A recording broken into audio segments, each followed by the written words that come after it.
some of these plugins are the big fancy look at me type effect that will open up a world of possibilities in your work. Most are tools that do one really specific task really well, and I guarantee that you'll find at least something in this video that will improve your workflow in After Effects, or your money back.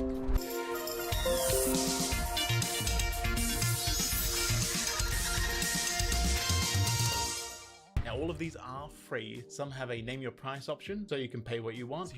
But if you find them useful and you have the means, send some dosh their way. They're almost out. AEJuice GIF lets you in one click render out a GIF of your comp, and it's got a fair few useful settings there as well. Next is Butt Capper, and this lets you quickly adjust the caps of your stroke. If we want rounded caps, we can click the rounded caps icon, and if we want rounded corners, we hold Alt or Option and click that icon again, and do the same for mitered or this is essentially an upgraded version of the displacement map effect that lets you not just displace with the X and Y position, but with rotation and scale as well. And you can also add chromatic aberration as well. This is really cool for a data moshing style glitch effect. Decompose text allows you to split up text layers by word or character into separate layers in one click, so you can animate them each individually. Create 3D shapes generates common 3D objects in one click. Pyramids, cubes, cylinders, they're all here, no mucking about. Reposition anchor point. This does exactly what it says on the tin. You can quickly and easily reposition the anchor points of your layers. It works on multiple layers too. RD Composition Setter. This allows you to change the composition settings of multiple comps at once. It's really helpful if you need to adjust the advanced selection. Allows you to select multiple layers based on any parameter that you can think of. The layer type, the blending mode, or even a Bendy Nulls allows you to bend layers using the CC Bend effect, but it links the ends to nulls, so you can easily reposition your layer with Shape Repeater Baker. This allows you to select any repeater you have on a shape layer, hit Bake Repeater, and will separate them all into separate shapes within that layer. Rigged Box, an effect preset that you can apply to a shape layer, and it creates this rectangle or rigged box, and you can adjust all of its properties up here in the effects control panel without having to toggle down and adjust all of these settings. It is great for UI animation. The next is Type Array. It applies custom interpolation to your characters or words using delays or markers. Now it's pretty hard to explain concisely, but if you work with Type Animator.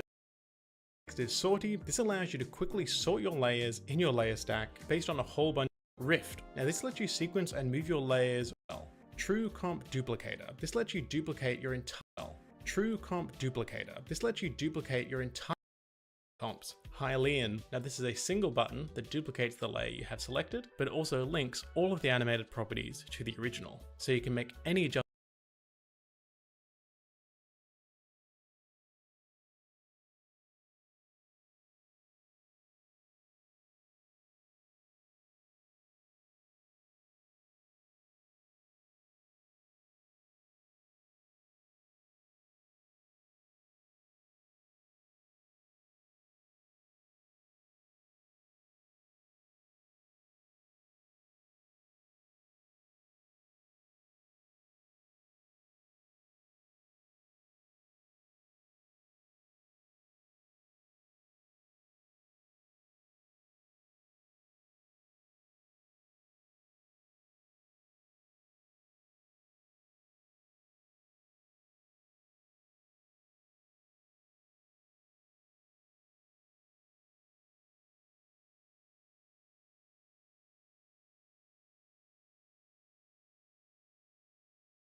Adjustment to the original layer, and it will be duplicated on the duplicate. Now we're at the top 4, and these are the best plugins that money can buy for free. Saber by Video Copilot. If you've seen a lightsaber in absolutely anything made in the last 5 years, chances are it was made with Saber. You can create energy beams, lasers, portals, neon lights with no trouble at all, and with a ton of customization options. And for an honorable mention on this list, what Saber does for lightsabers, Orb does for planets. So if you want to make ominous planet shots, check out Orb from Video Copilot, which is also free. Next is Duik Basel 2 by Rainbox Lab. It is an incredible open source character rigging plugin. It can be intimidating at first because of just how deep it is, but it contains pretty much any tool you need to rig any sort of creature you can imagine. Duik is what I use to teach character animation in my Master Motion Design course. And if you're new to rigging and just want to get started with something simple, I would recommend Limbo. It is the most simple and intuitive rigging tool that I've used. It is paid, but worth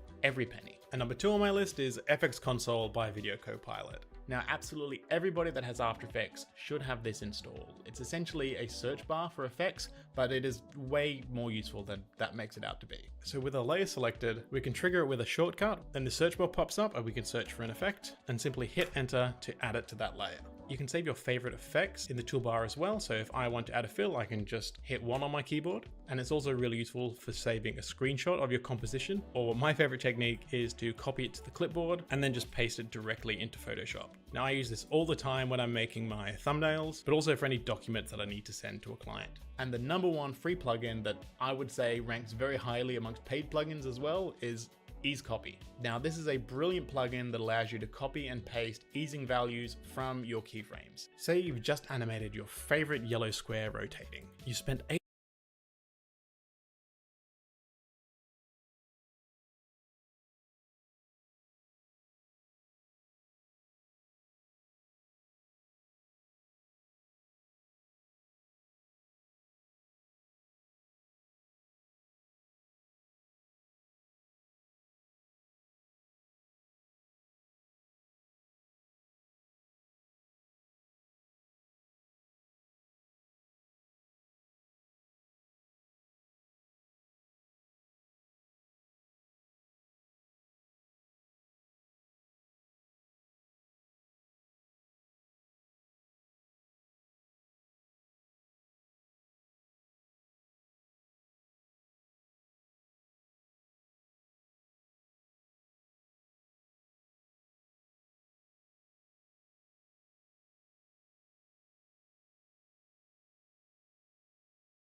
Pepsodent চার্মি check 12 ঘন্টা জীবাণুদের সাথে লড়াই করে দিবে cavity থেকে সর্বাধিক সুরক্ষা। সবসময় চকলেট চকলেট চকলেট সব দাঁত Text. Lots of text, twitch shaped text, perfect for TikTok edits, distorted text, perfect for a glitch style, animated text which was a pain to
to make, and various versions are included so you're not stuck with just one. Memberships are now open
Hello everybody, as I promised, in this video I will show you how to install a pack with 100 transitions that I am leaving you for free in the description below. Intro.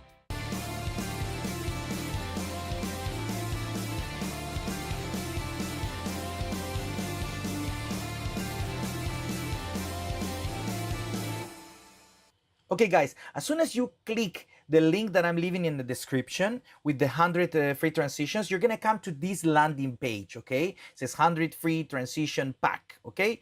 Now what you need to do is to put your email here, you put like your email over here, and you press this button that says send me the pack. As soon as you do it, you will see this that says success. Now check your email and enjoy your transitions. So it means you have to check your email. So I already received the email. If you come here, you see the email, you can see that it says thank you very much for watching my videos and whatever, blah, blah, blah, blah. And then you have here 100 transitions pack. As soon as you click in 100 transitions pack, look what is going to happen. You are going to download the zip file where you have the transitions, okay? Now, before we go to the installation of the transitions and explaining everything about these transitions, I would like you to see here. I'm also putting here that if you would like to support me, because I'm creating a lot of tutorials, and also if you would like to support me so that I can keep giving resources for free like these ones, you can actually support me by me a coffee. Okay, I'm going to show you how. It says here, buy me a coffee. There is a link here in the email you will receive. It's up to you. You can come here and you can see that you can buy me 1 coffee, 3 coffees, 5 coffees. You can actually put maybe 2 here if you want. Every coffee is $1, so it's really good and you will help me a lot. Now let's go back here. We have the transitions here downloaded. So I'm going to open the file. This is here. You come here, you right click and you put extract here. And there you go. You have the transitions there. Okay, now I'm going to come to Premiere Pro. I have these couple of videos here to show you how to use them. You're going to come to effects, okay? Not to effect control. You come to effects, okay? Effects normally are here down, but I always put it here because for me it's more comfortable to have it here on the top. So, okay, you go here in these 3 little lines and you put import presets. You just click here, Mario Tech 100 transitions. This is the one I'm sending you, and you're gonna put open. That's it, it's installed. As you can see here in presets, it's already here, 100 transitions. If you click here, you see all of these transitions, okay? They don't look 100, right? Yeah, because if you click here in bounce, for example, you have 4 here. If you click in bounce down, if you click it, you have 2 here. If you click it, you have 2 here. And then so on. You can go to cross spin. You can go, for example, to zoom. You have 4 zooms here. It's super cool, right? So let's start to practice. Let's start to see how can you use them. So let's use this spin. First, what we have to do is to create an adjustment layer. Because we are not going to put the transitions here. We're going to use an adjustment layer. So we're going to put the adjustment layer on the top. These transitions are working with 10 frames. What does it mean? That we're going to come here. We go to the middle in between the transitions. And we're going to go to 5 frames to the right and 5 frames to the left. I don't know if you knew this, but if you press shift and you move the arrow to the left, it goes exactly 5 frames. That's really cool. Now, because you see here in the transition says left and right, we're going to need to have 5 frames on the left and 5 frames on the right. So in the middle, we're also going to cut. And then we go to the right and we're going to cut. And then we're going to erase this. And that's it. We have here the adjustment layer is 5 frames here and 5 frames here. What we're going to do is to put this cross spin left in the left and this cross spin right in the right. There you go. So you can see it's in red. So if you want, you can actually render it to work it better, but let's see how it works. Super cool, huh? Now let's try another one, okay? Let's go here. I have another videos here. There you go. Let's go here. Let's do the same thing. Adjustment layer. Now with the adjustment layer, we're going to go in the middle. Then we're going to go 5 frames here. We cut in the middle. We go 5 frames here. And there you go. For example, we go to panoramics. We go to panoramics, let's see number 4. We put it on the left and the other we put it on the right. And then you can come here and you can see. Super cool, okay? practice, enjoy the transitions, experiment, look for the transitions that you like better. These are 100 transitions for free that I did for you, so enjoy and keep creating. I have so many more packs to share with you, and not just transitions. So let me know in the comments what would you like me to prepare for you so that I can make a new pack for you to download.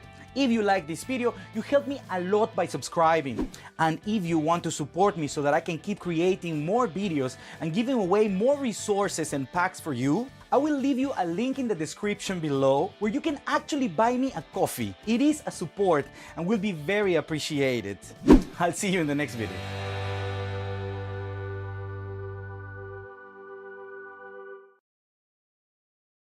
Hello everybody, in this video I will show you how to install presets, and I'm gonna give you for free a pack of presets I prepared for you. Are you ready?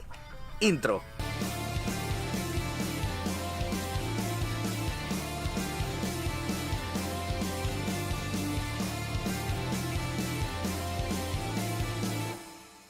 Okay guys, as soon as you go to the description of this video and you click in the link, you're gonna come to this page. That's the landing page. You can see free Lightroom presets, and there's some information here. You just put your email. I'm gonna do it now. You click send me the presets, and there you go. You have to check your email. I'm gonna show you. And this is the email you're going to receive, okay? Thanking you again for watching my videos. You just click in download, and it's done. Now I'm gonna show you in the folder how is it. So you have it as a RAR file, okay? It's a zip file. You're going to right click and put extract here. I did it already, so you can see here the folder MarioTech Lightroom presets. Now I'm going to go to Lightroom and I'm gonna show you how to install it.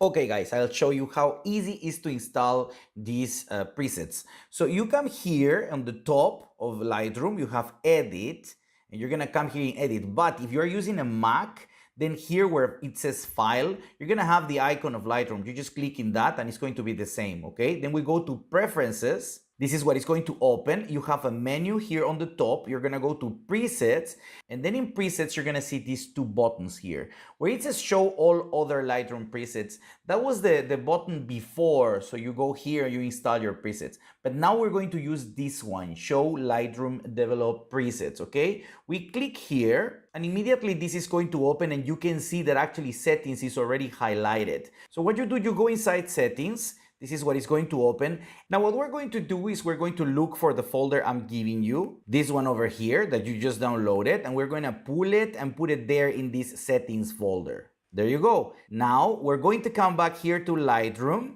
and we're going to press OK. And then we have to close Lightroom and open it again. It's like to restart, right? Okay guys, coming back to Lightroom now, it's all resetted, and now you can see here MarioTech presets. These are the presets I'm giving you, okay? We're gonna click here and you can see all of them are here. In this case, for example, this is a landscape. Let's look for landscape. Of course, you can use any of them, but that's just for an example. These ones are really cool. Orange teal is actually becoming very popular nowadays, so you can use them. But in this case, I think I like this one. And then you click and look at this. It's all edited already. Look, even the curves, everything. But of course, you can still manipulate a little bit here. For example, here I think I can put a little bit more of exposure. So let's put a little bit more of exposure. Let's see there. And I think I like it better. And you can see how it was before and how it's now. It's much better. So it's as simple as that. Something I want to mention is that the presets are not going to make your photos beautiful and amazing. You already have to take the photos with proper exposure so the presets can work perfectly, okay? So try always to do your best in the picture in camera, so then it's easier. And then these presets are going to help you a lot. Let's look for another picture. This one, for example, somebody took this picture of myself in Alaska. Let's look for forest, for example, you can see. But you know what? Let's play with the orange teal. I like the orange teal. It's nice, no? We can crop it, like for Instagram. And it's nice. You can see I like the colors of the orange. It's becoming very popular and I'm looking at it all the time. So I'm always tending to do this orange editing nowadays. Let's see another picture. This picture is very nice. This dog is our friend. It's called William. Let's see. Let's crop the picture. And I think I'm gonna leave it there. I like the picture like this. I like to see the branches. So there you go. Now we can play. Maybe the orange is gonna be nice. Oh, look at this one. It's very nice. Forest. You have forest here. I think I'm going for the orange teal again. I like it a lot. I'm gonna give a little bit more of contrast maybe, and I'm gonna take out a little bit less the highlights. So the idea is that I'm showing you that you can still manipulate everything. It's not necessarily final as soon as you put the presets, no? So yeah, just use the presets, enjoy them, and be creative. If you like this video, don't forget to give me a like and subscribe. It's for free. Just press this button over here. Until next week.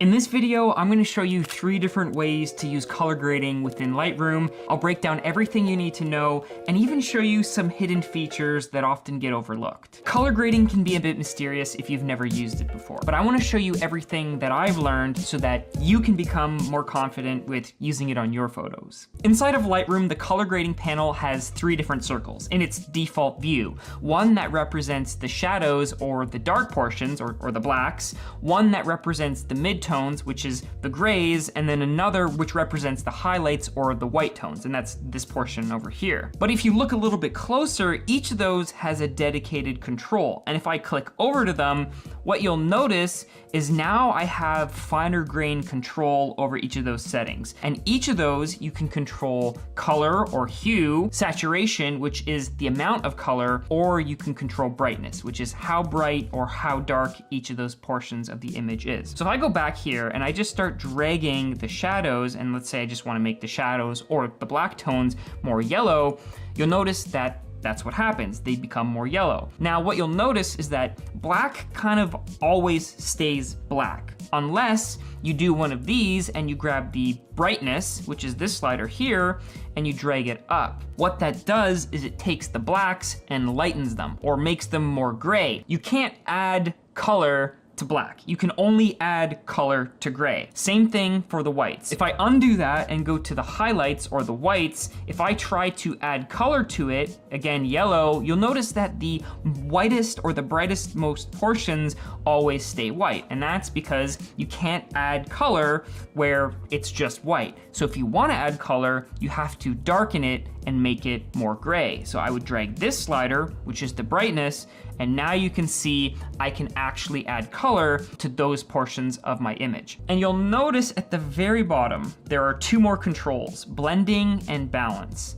Blending is the smoothness of this gradient. So if I go all the way left to make it not smooth, you'll kind of notice that there's a blocky section in between where it kind of is a little bit gray and not perfectly transitioned. But if I go all the way to the right, now you'll notice that color starts to envelop the whole image. Now, of course, I left my midtones without any color, so if I really wanted to add color to the midtones, I could come in here and now all of a sudden, you know, the midtones are orange or red or whatever color I want. Well, let's say I leave them orange, and if I go back to the left side of the blending, now you'll notice that that gradient is a bit harsher. It might be hard to see on YouTube because of the image compression, but just trust me on this one. When you slide blending to the left, it makes the transition sharper, and when you slide it to the right, it makes it smoother. The other control is balance, and what you'll notice if I drag balance all the way to the left, the shadows take over. But if I drag it all the way to the right, the highlights and the midtones take over. So you can see my highlights are set to red.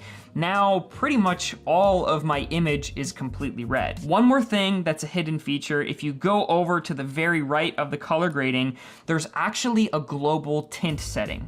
So if you've edited your whole photo, and let's say you want your photo to be more warm, like is common with a lot of lifestyle or wedding photos, instead of going all the way up to color balance, which will completely throw off your photo. If I go like this and start to say, oh, my color balance, I want it to be orange or more warm, that's not the way to do that. What you would want to do is come down to this global color tint and say, let's make everything just a tinge warmer or a tinge cooler or a tinge more green, and that will affect your overall image. Let me just reset this to show you exactly what this is doing. Now, if I just wanted the whole image to be universally warmer, I can come in here, and now it just makes everything that one color. One more thing to note is that if you come into each of these individual color wheels and you expand this little triangle here, it'll actually show you sliders instead of numbers. Sometimes numbers like hue 182, who knows what the heck that is, but if you open the little triangle, it'll actually show you, oh, that's, you know, kind of blue, cyan, teal, and also what your saturation and luminance are. So you can really have that fine-grained direct control over each of those colors. Okay, but why would you ever want to use color grading? We have all these other tools in Lightroom, including the HSL panel, which allows you to saturate and desaturate any color you want. Well, that's because color grading affects a specific tonal range or a brightness range, whereas the HSL affects color that is already in your image. So going back to our black and white gradient here, let's say I want more yellow in this photo. If I simply grab the yellow and drag it all the way up, it won't do anything because there's no yellow in this photo. If you wanted to add yellow, you'd have to go down to either your midtones or your shadows and drag that up. Now, another thing is that color grading is applied after HSL. So even if I come in here having added some yellow to this photo and I try to saturate or desaturate the yellows, you'll notice it doesn't do anything. And that's because color grading is something you always want to apply after you've done all your other corrections. After your image is good and the tones and the colors are generally the way you want them, you would come into color grading just to add that little bit of stylization to your photos. Before we move on, if you're enjoying this style of breakdown where I go into depth on one specific tool and technique, go ahead and leave a comment with what other tools or techniques you would like me to cover. I'll check them out, and if I can, I'll make a video on them. All right, so strategy number one for editing your photos. I like to call it the themed approach, and that's where you have, you know, a reference photo or a movie or a TV series that you want to replicate the look of. In my case, I really love CBS's SEAL Team, and because I took this photo at an event and it's very similar to something like what you would see in SEAL Team, I'm gonna color it to match what you would see out of a battle scene from SEAL Team. In this case, here's my reference photo in Photoshop. Now, if I look at it, one thing I'll notice right off the bat is the highlights are kind of lowered. They're not fully white, they're not fully bright because they do have a little bit of a greenish yellow tint to them. And then the midtones, which you can see on the underside of this car, are kind of bluish. And then the shadows, they're there, but I think the shadows are relatively black. So we're gonna use this image, and I think we're gonna use this image as well as kind of our reference point. So remember that photo, we'll come back to it, and we're gonna try and make our photo look like this photo. So my photo is pretty well edited. One thing I did do under the hue and saturation is just desaturate the warm tones a little bit. The color grading panel doesn't let you desaturate. It only lets you add saturation, and war action movies tend to be a little bit more desaturated. I'm gonna start and probably try to bring more blues to the shadows to really balance out those warm dirt tones. I think I will leave the midtones where they are, but I'm gonna drop them just to make them a little bit darker, a little bit moody. I think the highlights as well. Again, I'm looking at my histogram here, and so you can see as I drag the highlights to the left, the white point starts to shift, and so that it becomes a little bit more gray. And I think what I'm gonna do then is grab that and kind of make an orangey yellow and just add an ever so slight bit of saturation to it. So here's the before and here's the after, just the effects of color grading. Here's another way if you were ever editing photos like this is to kind of do that warm, light, and airy desert kind of like Afghanistan feel where they take the midtones and they really boost the oranges. And in this case, I've also upped the intensity of the luminance. And then in the shadows, I've brightened the shadows so that you kind of have that flat black matte effect, and then added some blue. So again, just another option, just another way to theme your photos. Strategy number 2 for color grading is a split tone. Now, color grading used to be called split toning. So if you ever go back and watch old tutorials from 2 years ago, you may notice them talking about split toning. That function still exists, it's just with inside of each of these color wheels. If you go to this little tab right here, it actually pulls up the same color swatches. So if you want to do like a blue highlights with a yellow undertone in the shadows, suddenly with 2 clicks, I go from this to like a split tone warm cool, a split tone, cold, and warm edit. And of course, you can pick any 2 colors you want. The idea with split toning is that you're picking 2 colors on either end of the color wheel that complement each other. Some color combinations aren't gonna be best for all types of photos, and you might want to change the intensity. Like in this case, red is probably not doing it, and maybe green isn't either. So maybe if I flip that, let's go red in the shadows. Now you kind of have this vintage filmic vibe. Again, especially because I've raised the intensity of the shadows, I could lower those back down for some more contrast. Again, if you want more red and you want more shadows to dominate, then you drag your balance to the left.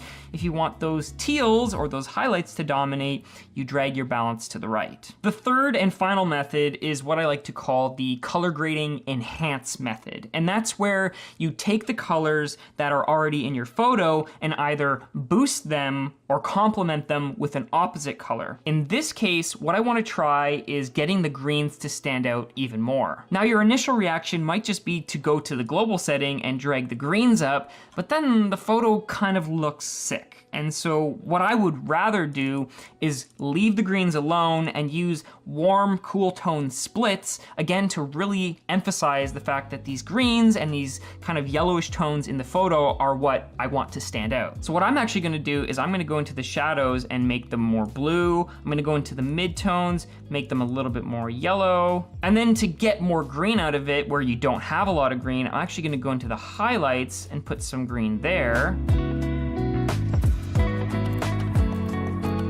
And now when you look at the before and the after, we still have those green tones. It's just adding a little bit of blue to the shadows and a little bit of warm tones to the mid-tones really helped those greens stand out. And if you weren't too satisfied with it, you could always come into the blending. So if I drag the blending up, I get a little bit more green. Maybe if I do want more blue, I drag it down, and now my photo with more blues in it looks a little bit more moody. Or if I drag it up, it looks a little bit more cheerful and spring-like or summer-like, or I don't know, looks good. Color grading is a great way to find an aesthetic style that is uniquely yours, or edit a photo to look more filmic or more cinematic, or match whatever theme that you're going for. If you like this video, go ahead and leave a comment or give this video a thumbs up. If you like this video, go ahead and leave a comment or give it a thumbs up. And until the next one, peace. There are no right or wrong ways to edit street photos. There are just good ways and less good ways. Joking aside, I'm sorry, I'm filming this in the midst of having the terrible COVID. So forgive me, I thought this would be a good way to spend my time in isolation, showing you a photo that I took from this winter and some of the ways I like to treat my street photos. If you're editing street photos, your goal should always be to capture the essence of the scene. In this case, you might think I want to keep the photo as true to how I shot it as possible, but the problem is this photo was taken and it just looks way too warm. It almost looks like a desert, and that's not what we want. My first step when editing any photo is gonna be to set the white balance correctly. I'm gonna come in here and I actually wanna make this colder. You can see the lights on the right side are a different color temperature than the lights on the left. These ones are cooler and these ones are warmer. So what I'm gonna do is actually balance or white balance for these lights. And if you wanna know more about white balance and color temperature and Kelvin and what all that craziness is, I have a video here that you can check out that explains it all. So right off the bat, I'm gonna set my color temperature to 3700 Kelvin. Next, I wanna come in and set my exposure. This photo is pretty dark, and as soon as I bump it up, you can see that there is just a ton of snow floating on the street here, and I wanna make that as visible in my photo as possible. One of the ways you can do this is actually with the haze, or the dehaze. The dehaze is a good way that, let's say you're shooting and it's foggy out and you want to pull more contrast. If you dehaze it, it will get rid of that. Now, if you do the opposite and you add some haze, it will actually make that photo look like the haze effect or the snow effect is amplified way more than it actually was. But before we go any farther, let's crop this photo. Now, normally I don't crop for Instagram. I just crop as if I was gonna use this photo the way it is. And then I can always come back at the end and crop it specifically for Instagram or for vertical for TikTok or for Reels or anything like that. In this case, the subject of my photo is this streetcar, and I want to make sure it's right in the center. I don't necessarily need to see this bus at the bottom, so I can crop that out a little bit, and there's not too much exciting going on in the sky. Now, if you're cropping and you want a tip for how to crop in unique ways, if you actually hit the O button, you can toggle through all of these, like these geometries. I guess you kind of got like a golden ratio here, and then you've got a rule of thirds, you've got these grids. Most of the time, I'm just using this thirds grid. So we've got our exposure, we've got our white balance. Now, if you want to play with some of the highlights and the shadows, that's where I'll do this step next. In this case, I think I'm going to raise some of the shadows so that they're not as dark and I can get more detail. If you want to see exactly where the information is clipping in your photo, clipping is where you start to cut off and you go beyond black. So if I go like this and I hold Alt, and I drag, you can see now all of the information at the bottom where that bus was is black. And you can see that actually in the histogram here, where on the left side, you have a little bit of information. That's telling you all of that information is now black. In this case, I think I'll keep it around -40. Again, you can see where it's clipping if you hold Alt. You may want some of it to clip, or you may not want it to clip at all, just depending on how you edit your photos. Use the histogram, use that Alt key, and then drag those sliders to nail the exposure and those whites and those blacks to get them exactly where you need them. Next, I like to jump down to my tone curve. And what this lets you do is you can add points,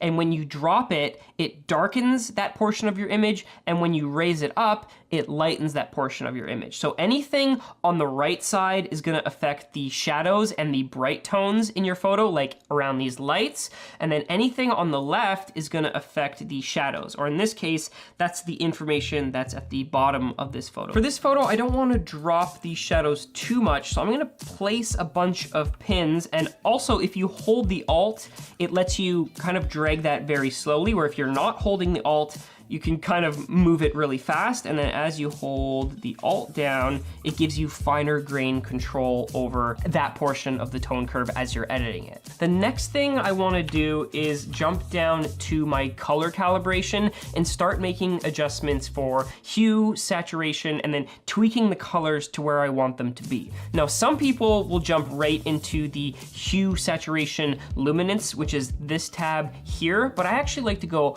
all the way down to the bottom to the calibration. Color calibration is kind of like large overall hue and saturation adjustments. It looks at the individual channels within your image and then says, oh, I want my reds to be more red, or I want them to be more orange, or maybe I want my greens to be more yellow, or I want them to be more green. And so you can come in and really quickly start to, I guess, stylize your photo is one way of thinking about it. I have a video here that you can check out. It's a really useful tip, especially if you're doing fall photos, because you can get really vibrant oranges. For this photo, I actually want to take my blues and make them a little bit more cyan. You can see as I'm dragging them to the left, it kind of stylizes my photo in a way that's more colorful or more vibrant, especially if I want those blues to really stand out in my image. If I wanted to do the opposite, I could go to the purples, and all of a sudden now my blues are being removed and they become more purple overall. For this photo, I think I'm just gonna drop the blues a little bit, maybe make my yellows a bit more green. You can see the combined effect of the two together. Dropping the blues and raising the greens makes my reds stand out. You can see the color here starts to pop out a lot more. So you can kind of think of this as an overall color balance. That's a good way to really pull out certain colors in your image. Now we're actually gonna jump into the hue and saturation. And this is a great way to make micro adjustments. In this case, I think I wanna remove some of the saturation from the warm tones. And I'm actually gonna grab this little icon here, and then I'm gonna click and drag on my image. If I drag down, that will desaturate that area of my image. Whereas if I drag up, it will then saturate that portion of my image. Now I wanna be careful because I wanna keep the streetcar looking red, so I'm actually gonna drag that back up. Sometimes photos have too many colors in them, and so by dragging out the colors that you don't want, it can kind of just bring your whole photo together and really make it stand out, either be more warm or be more cool or more red or more orange or whatever color you want to be featured in your photo. In this case, I want this photo to be more blue overall, but I'm actually gonna do that in the next step.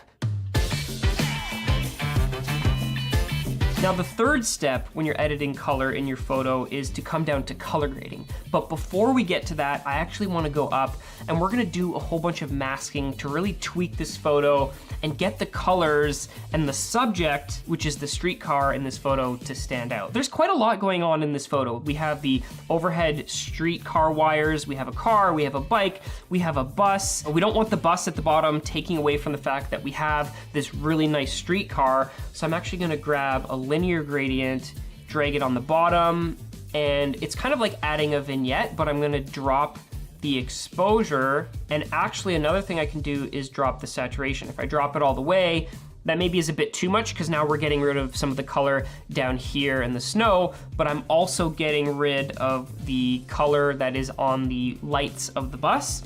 So another thing I could do is if I really want to desaturate it, I could come in here, grab a little bit of a radial gradient, go like this, and then say, okay, let's completely desaturate it, and it's not as distracting. To really make the subject pop, I'm actually gonna use the select subject mask, which will automatically try to detect the subject in my photo, and ideally, so it did an okay job, but it missed a portion of the bottom here, and I think it over-selected some of these cars in the background. So you can tweak it, that's not a problem. If you come in here and you say add, brush, now we can brush in some portions manually. So if I go like this, you can see now we're adding in the bottom portion of that streetcar. If you get close to the sides of the streetcar, it's actually helpful to turn on, there's this auto mask feature. And what that does is it looks for the edges of objects and go like this, just to clean up the edges ever so slightly.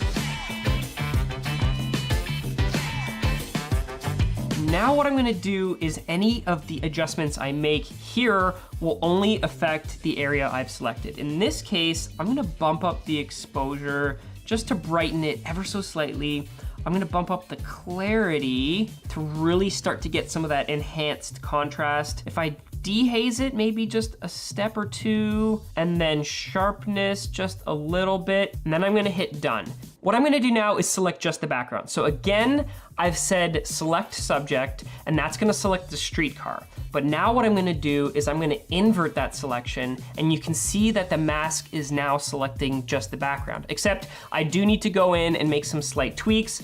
So again, I'm gonna say subtract, I'm gonna do a brush, and I'm gonna paint out some of the portions of the streetcar.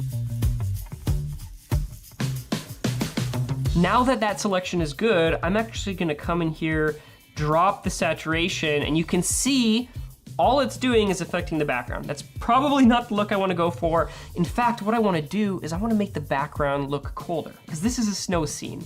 So the easiest way to do this is actually grab the color temperature and drag it to the left. You can drag it all the way left, but then it starts to look a little bit too extreme. So I'm just gonna drag it ever so slightly.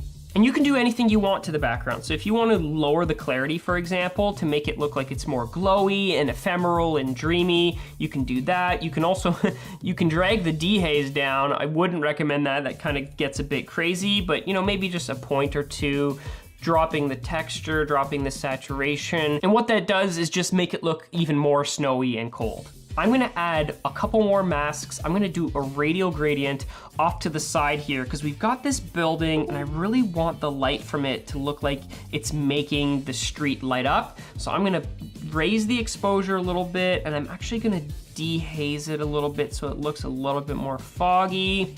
You know, you could even change the color temperature if you wanted to, like if you wanted it to look more blue or more orange, and really go in, add more radial gradients for all the various areas of your image that you want to tweak. When you're happy with your photo, the last step you can do is add a little bit of color grading.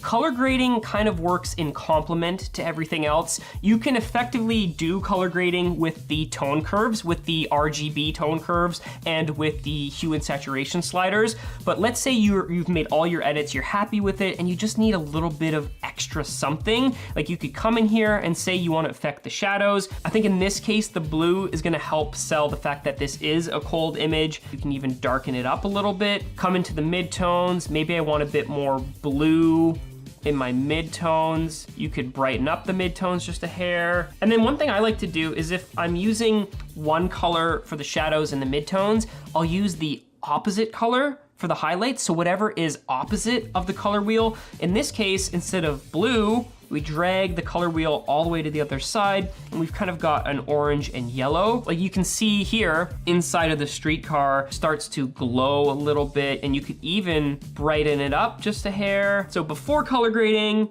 and then after color grading, it kind of just brings everything together and gives it that more dreamy, ephemeral street photography vibe. In the end, we took the photo from this and turned it into this. Now, I also posted this on Instagram a few weeks ago, and of course the edit was different because every time you edit, it's always gonna be slightly different. If you enjoyed this or learned something, go ahead and hit the like button. If you wanna see more Lightroom tutorials like this, go ahead and leave a comment down below and say what type of photo you'd like to see me edit next. Or if you wanna jump right into more videos like this, you can check out either one of these, or hit subscribe and turn on notifications so that when I do post more Lightroom tutorials, you get notified right away. Thanks for sticking around. Peace.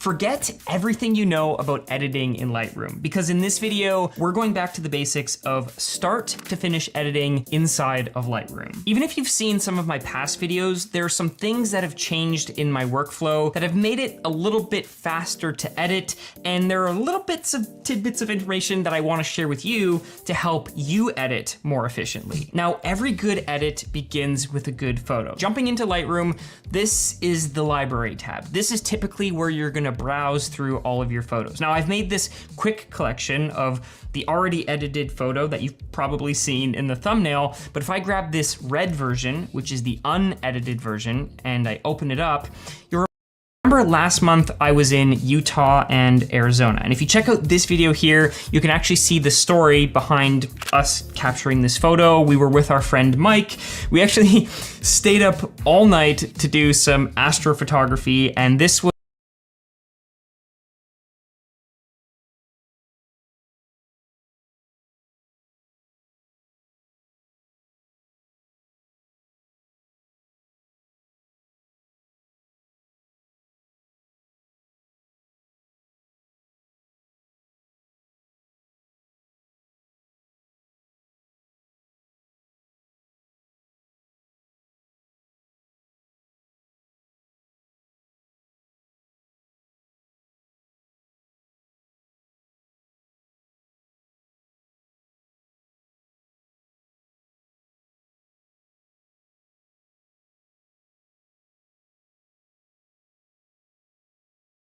I've got millions of views across a bunch of different channels my team and I have worked on, and it all boils down to this: a hook so strong that people can't look away. So in this video, I'll show you the thing that every viral YouTube video does in the first 15 seconds, and a step-by-step guide to writing intros that'll help your videos get maximum views. And for those who stick around until the end, I'll also be giving away a free reference document to help you apply this step-by-step the right way. So here's the thing that 99% of viral videos do in their hooks, which is actually one of the main reasons they went viral in the first place, and it's so simple that you'll wonder why you never noticed it. This is a concept I like to call the payoff, which basically means you have to pay off what you promise. For example, I have a video on my dev channel called I Made a Video Game with No Computer, and the title was risky because the claim was outlandish. And if I didn't pay off the viewers' expectations within the first few seconds, they would just leave and my video would flop. But I was able to craft the perfect hook, and the video went on to get almost 300,000 views. But you might be wondering how I delivered on a concept that was pretty much impossible. That's where the 70% rule comes in. Going into this video, the viewers were probably expecting me to create a computer out of a cardboard box, use a Nintendo DS, or something weird like that. But I actually just got on the phone, called my friends, and told them how to make the game with their computers. I wasn't totally fulfilling their expectations, but I got close enough to where it didn't feel like clickbait. This means you only really need to deliver on 70% of the promise you're making on the title and thumbnail, as long as you follow it up with a banger video. This gives you a lot of room to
Hey, it's me, 2D Finn, and welcome to this video, where I'm going to show you exactly how I was created and how I'm doing all of these super smooth movements. It's easier than you think.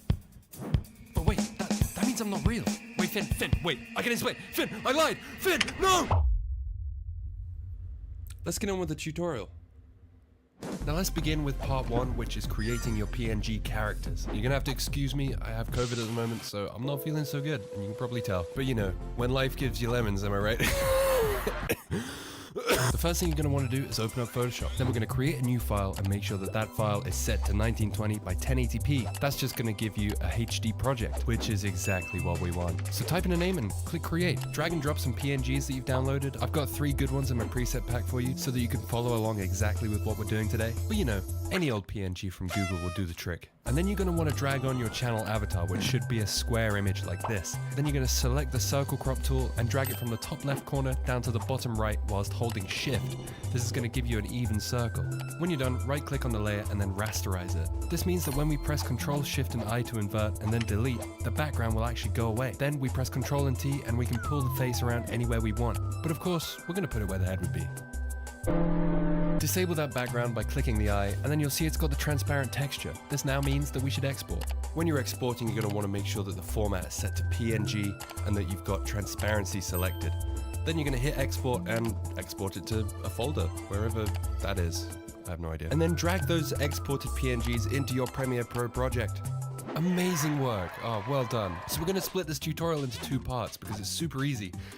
1 we've already just done, and 2 is the animation itself, which is basically just keyframes. Now, warning, this can be pretty boring, but you know, it's me, it's Finzar, so I'm going to try and make it fun. Please bear with me if I go completely off topic for about 5 whole minutes. Okay. But we'll get there. We'll get there together. Hold my hand. Yep. Let's go. Part 2. Alright, so you're going to want to open Premiere.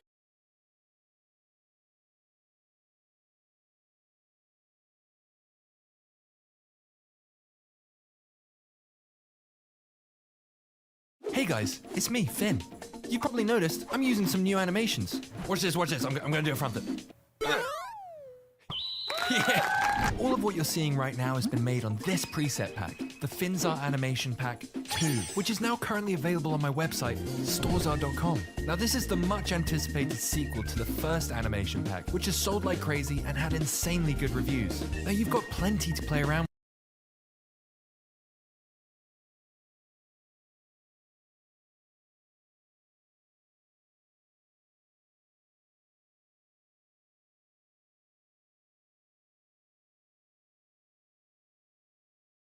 What's going on, guys? Welcome to the channel. I'm John the Video Guy, and in this video tutorial I'm going to be going over my free Mogurt pack that I have available for you guys free down in the video description. So feel free to go grab that.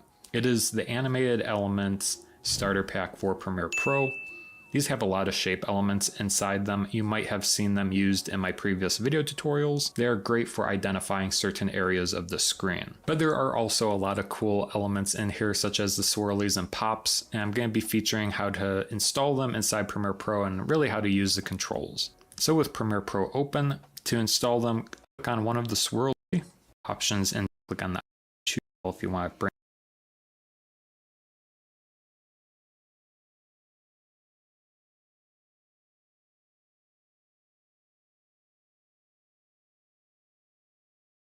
In today's video, I'll give you a quick overview of my Premiere Pro Essential Presets pack, and after that we will be making this editing demo that you can see on the screen right now, using only a small selection of presets. Hopefully it will help you to better understand how to make the most out of the presets and unlock new creative possibilities in your projects. First of all, to start, just right-click the presets folder and select Import Presets. Then find the downloaded file and open it up. Before we start editing the demo, let's take a very quick look at what's inside. First up, we have a nice selection of all kinds of video presets, ranging from basic to more advanced ones.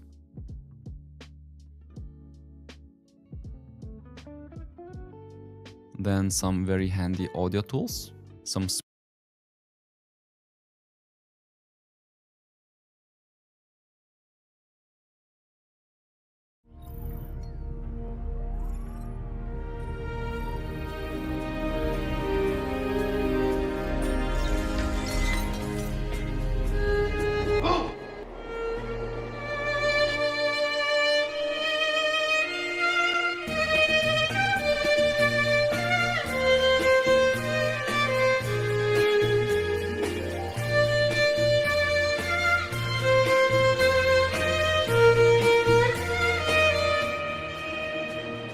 Presets तुम्हारे editing का काम इतने से इतना कर देंगे। तो मैंने बनाए ये 3 अलग अलग प्रीसेट पैक्स जो टोटल मिला के इतने प्रीसेट्स है, और ये सारे प्रीसेट्स हो गए ओनली एट ₹1999।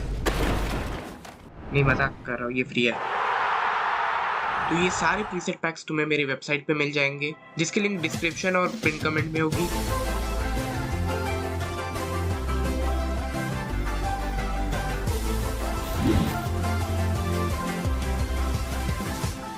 तो प्रीसेट डाउनलोड करने के बाद तुम्हारे पास ये फाइल आ जाएगी। तो एक बार तुम लोगों ने प्रीमियर प्रो ओपन कर लिया, उसके बाद तुम्हें कुछ नहीं करना क्योंकि वो क्रैश हो जाएगा।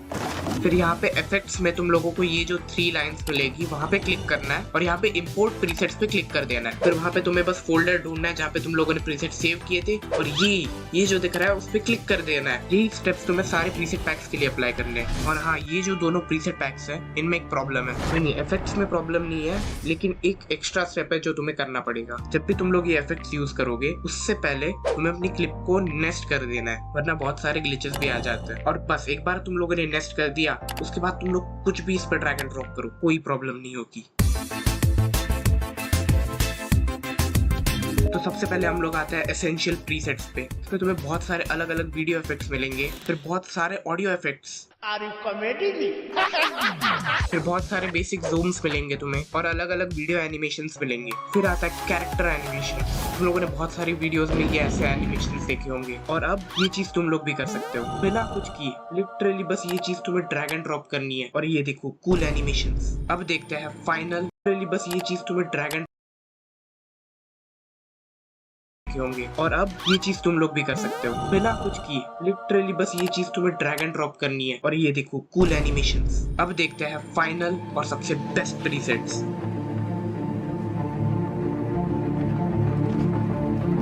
Do you like ducks?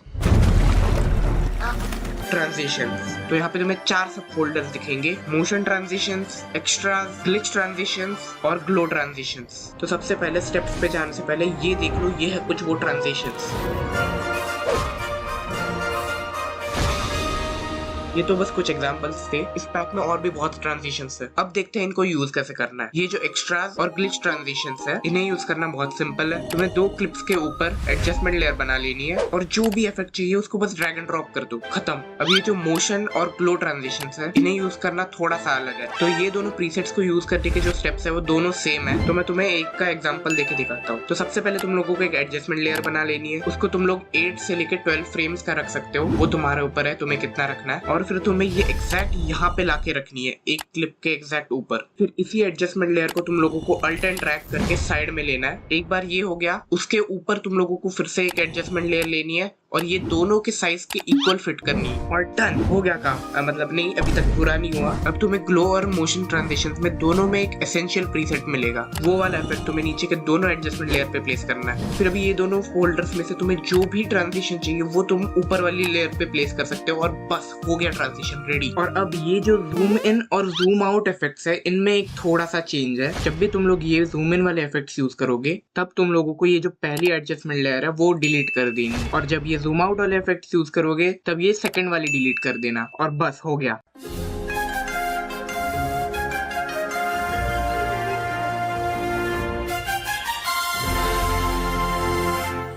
तो बस आज के लिए इतना ही। प्रीसेट्स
হ্যালো গাইস, আমার নাম ভেসপার। আমি এখানে আছি আর তোমাদের HTML শিখাইতে।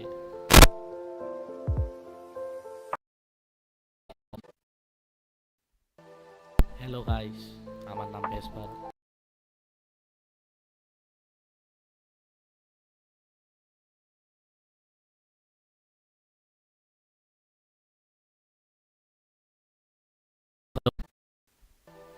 হ্যালো গাইস, আমার নাম ভেসপার। আমি এখানে আছি আর তোমাদের HTML শিখাইতে।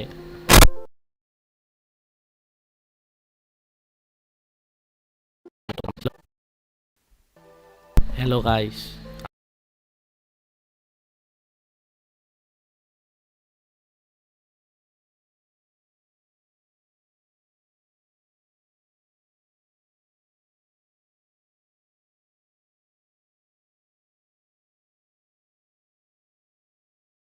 আমার নাম ভেসপার।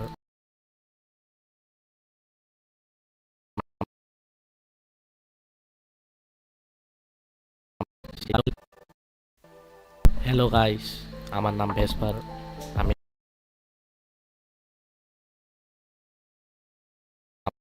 হ্যালো গাইস, আমার নাম ভেসপার।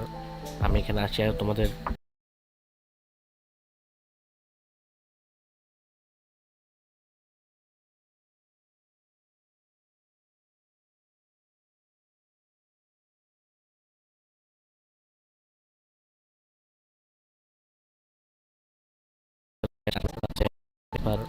আমি এখানে গাইস, আমার নাম ভেসপার।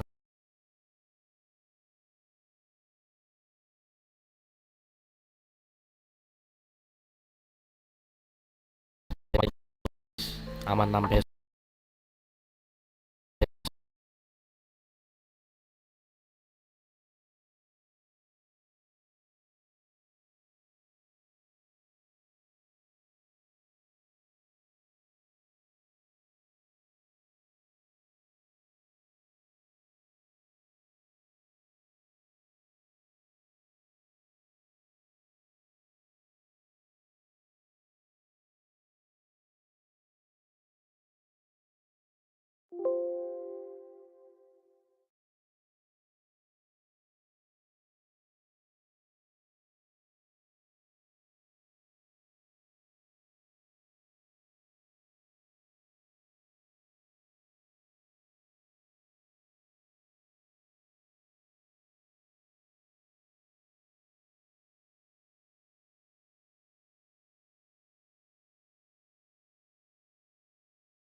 It's playtime!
Guy from Film Booth? I challenge you to an editing duel.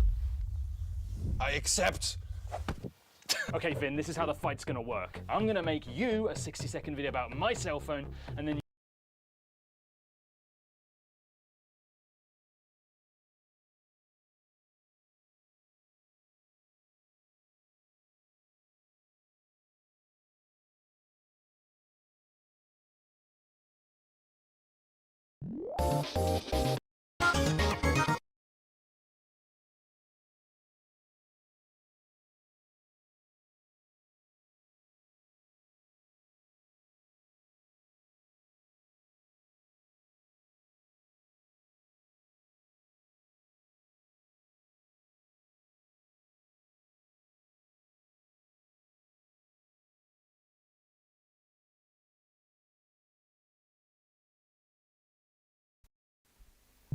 Hello guys.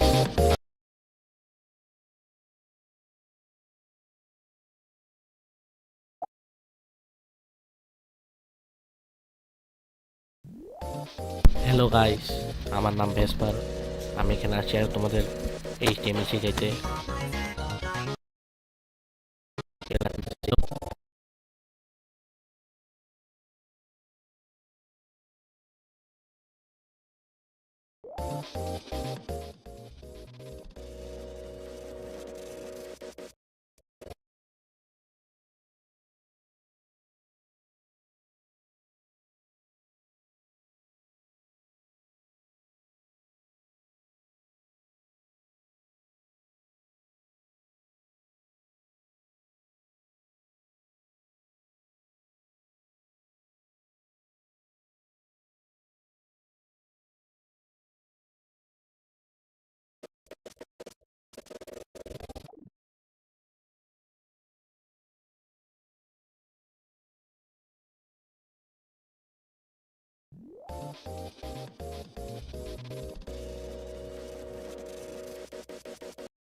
Hello guys, আমি ভেসপার। আমি এখানে আছি তোমাদের HTML শিখাইতে, সাথে CSS। হ্যালো গাইস, আমি ভেসপার।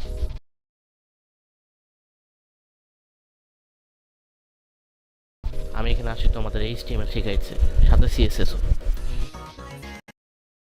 হ্যালো গাইস, আমি ভেসপার।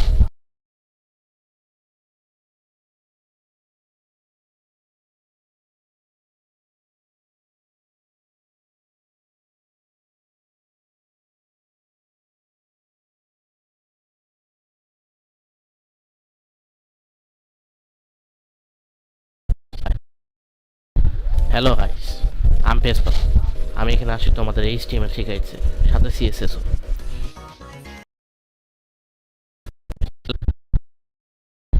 হ্যালো গাইস, আমি ভেসপার।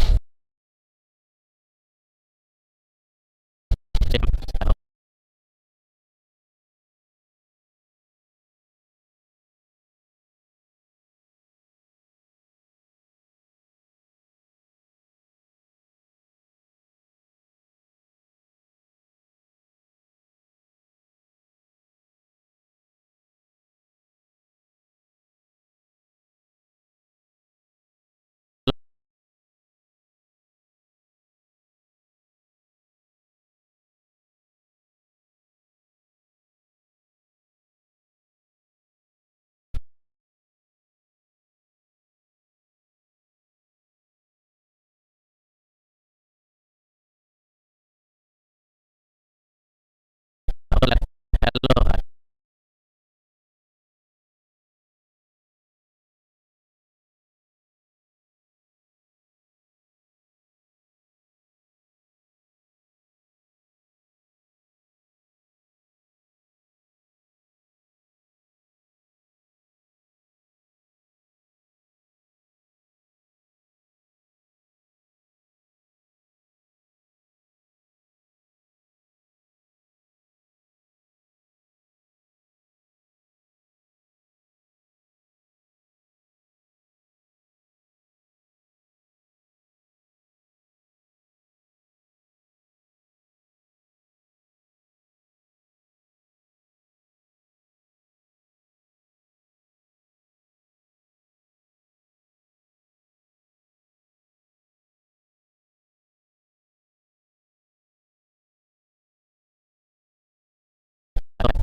guys.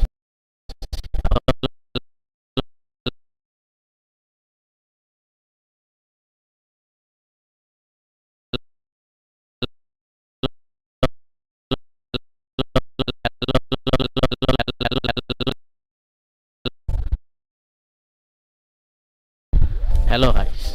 I'm Pesper.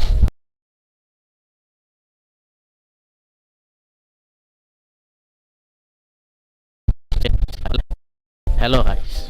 I'm Pesper. Hello guys. I'm Pesper. আমি এখানে আসি তোমাদের HTML শিখতে। Hello guys. I'm Pesper.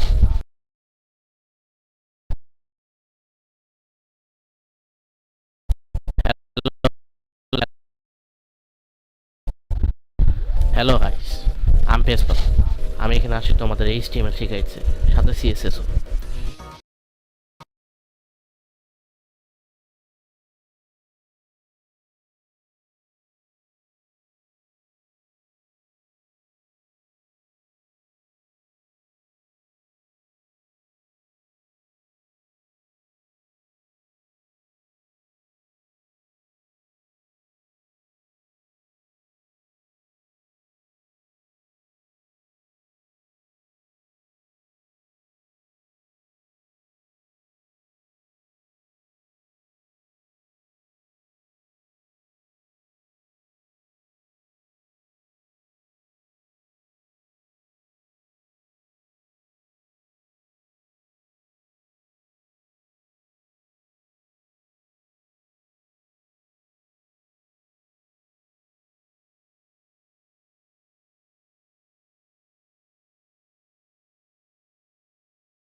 I'm Pesper.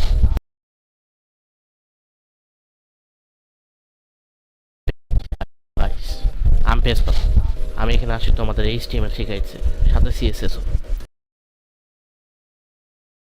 সাথে CSS ও।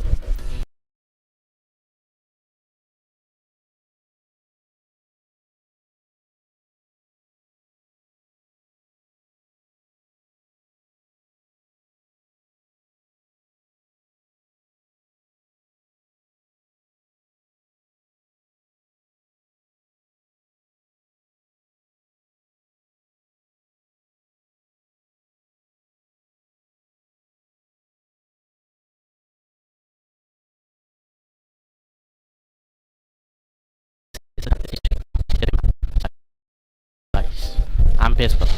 আমি এখানে আসি তোমাদের HTML শিখাইতে সাথে CSS O.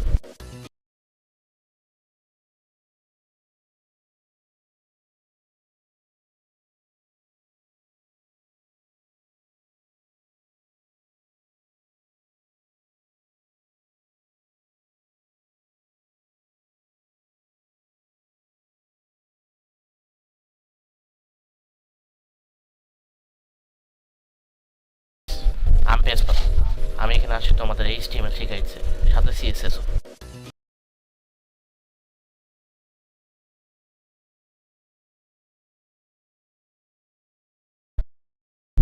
Hello guys, I'm Pespa. আমি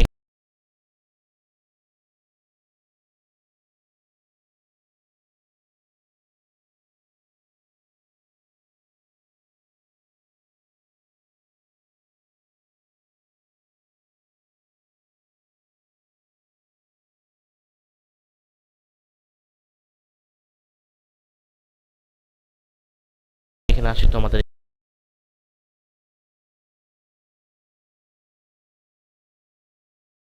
HTML শেখাইছে সাথে CSS।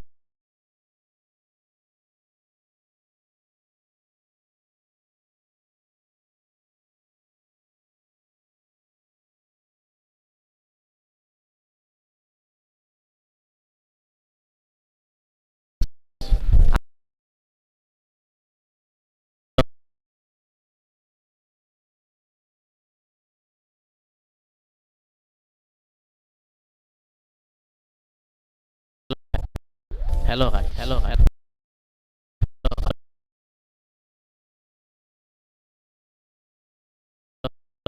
Hello guys, I'm Pespa.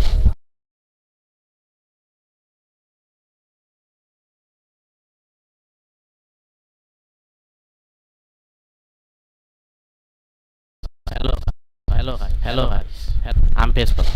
আমি এখানে আসি তোমাদের HTML শেখাইছে সাথে CSS O.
Hello guys.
roll.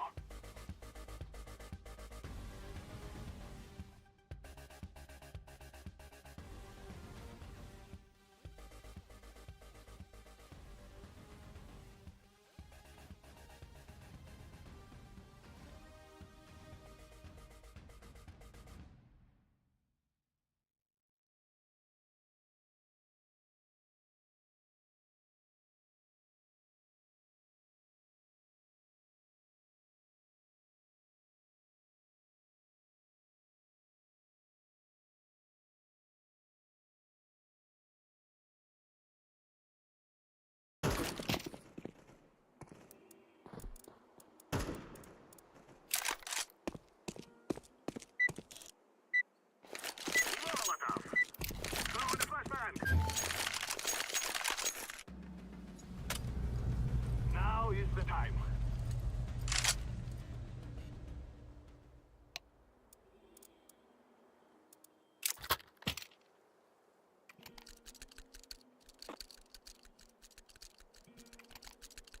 Hello, bro. Let's go. Wait.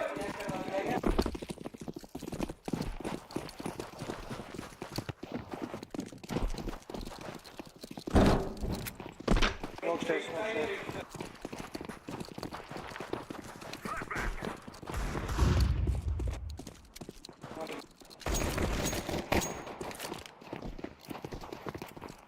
I'm throwing a flashbang.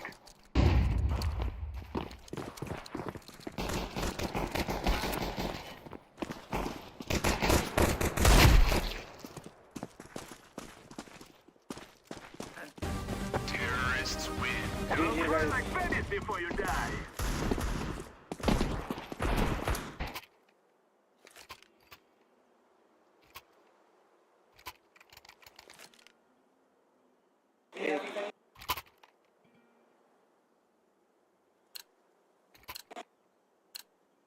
We must work together. Smoke. I'm throwing a flashbang.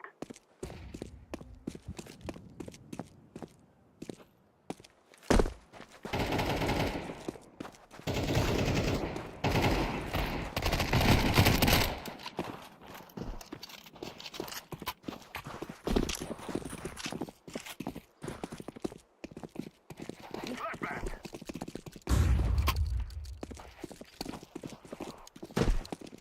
Throwing smoke.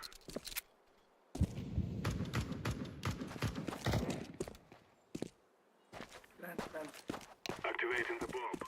One from short, someone. Bomb has been planted. No.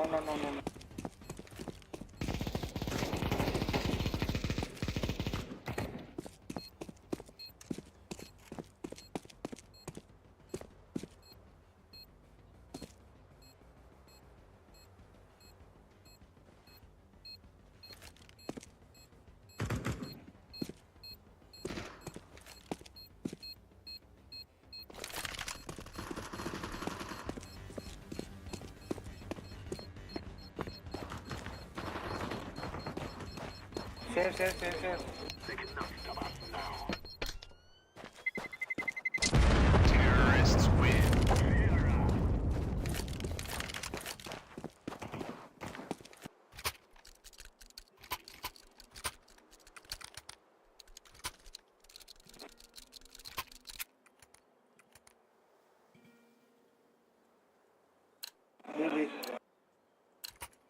We will make them regret this day.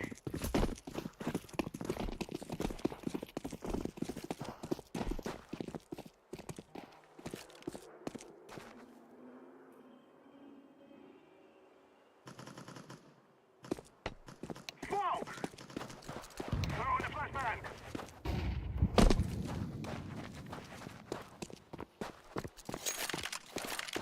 Plant.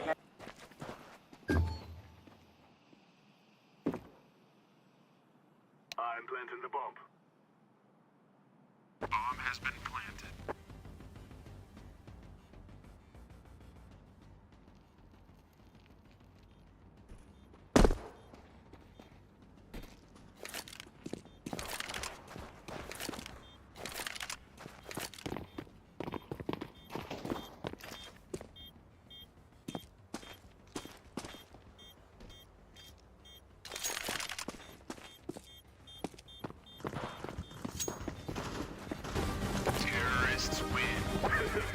the best.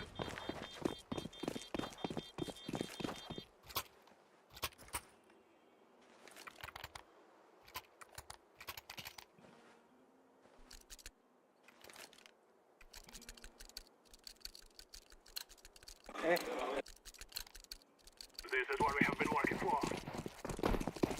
Hey, come on. Throw in a flashbang.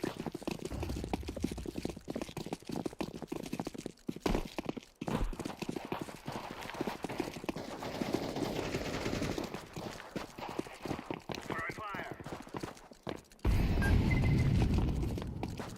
Smoke. One car.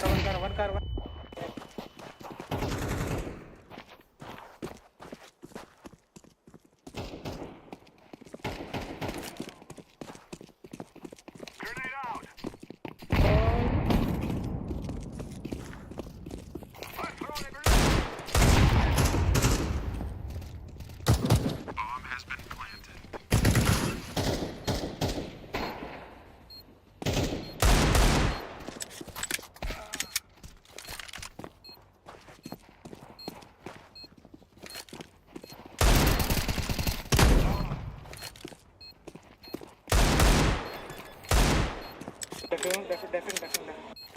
Defend.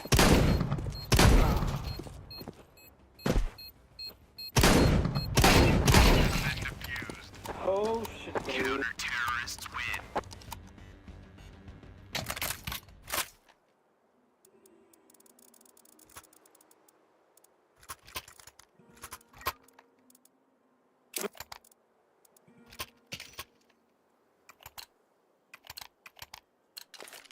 Let's go, my brother.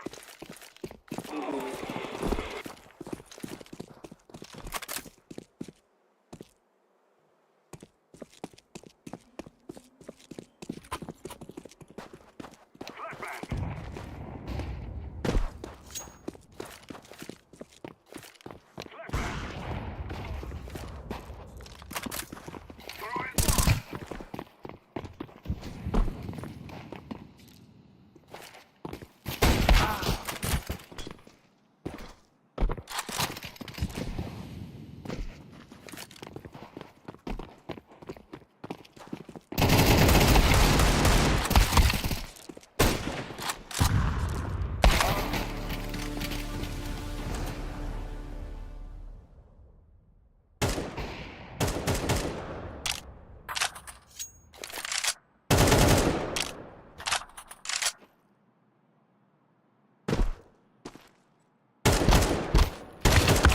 Counter-terrorists win.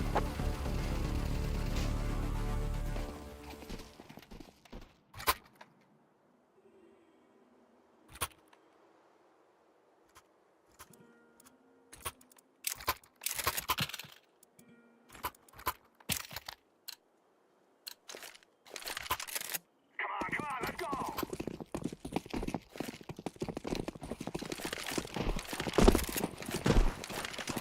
Throw in the flashbang. Mid.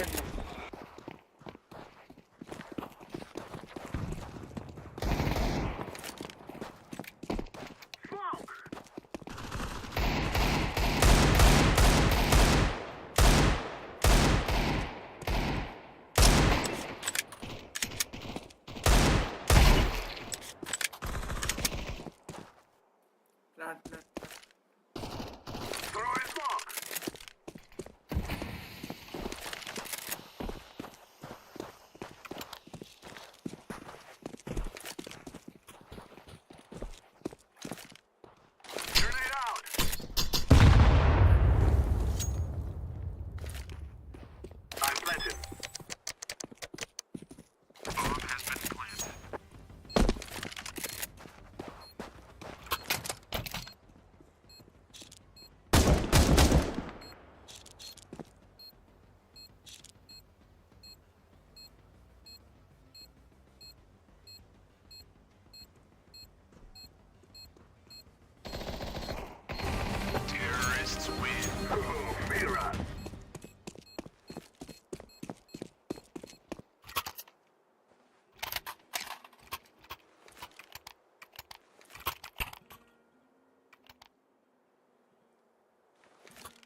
I'm throwing a flashbang.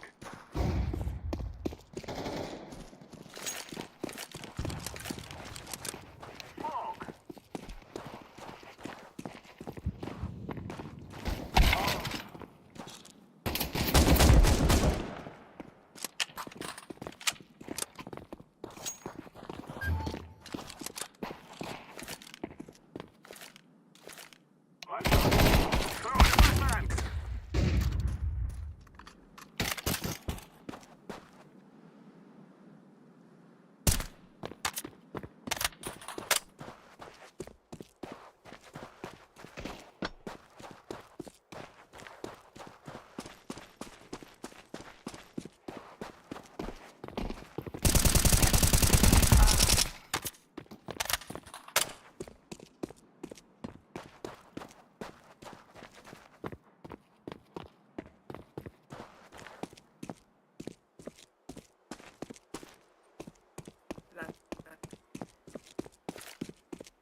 Here long first. I planted.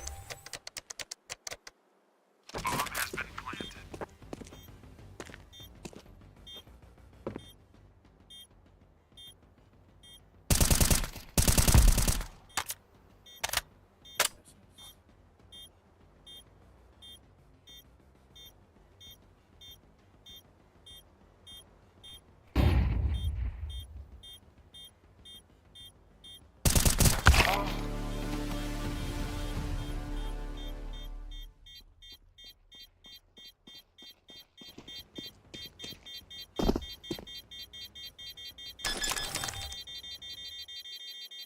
Nice one.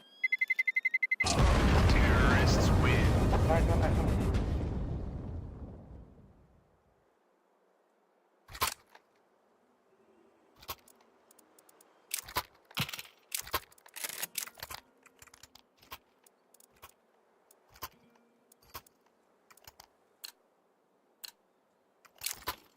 Together we can do this.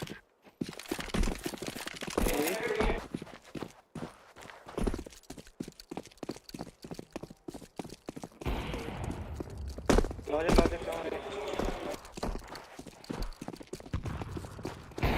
Okay.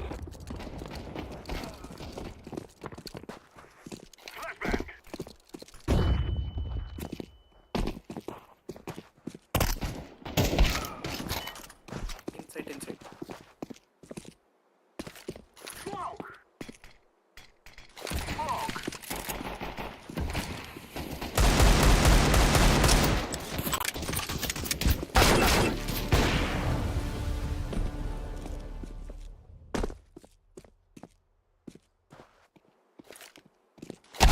Counter-terrorists win.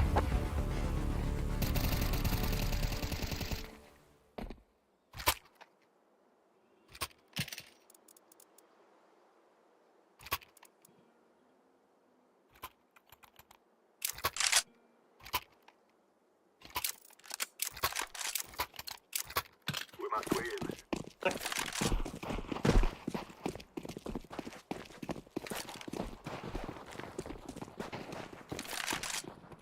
पानी आ रहा है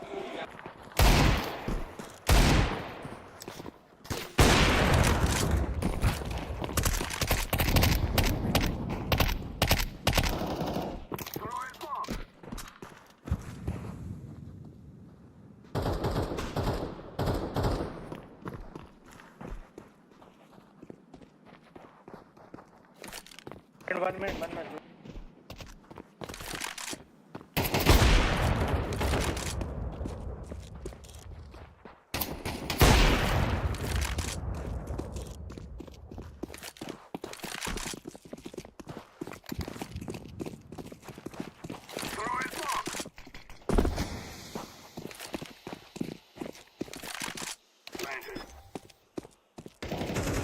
Bomb has been planted.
Terrorists win.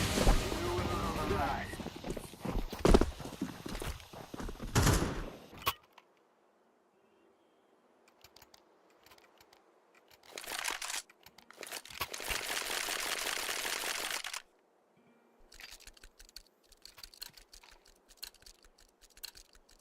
Go, go, go!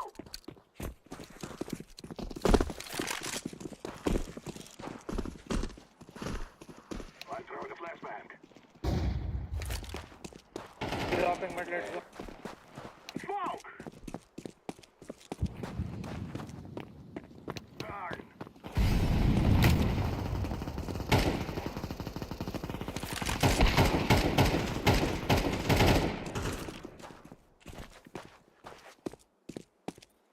Done. I'm throwing a grenade. Terrorists win. I fear no man.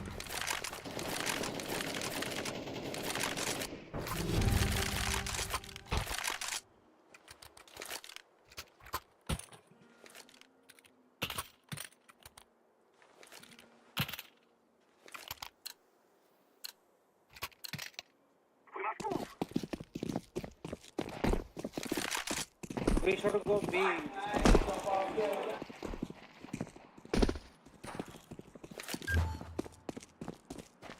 नहीं चला जा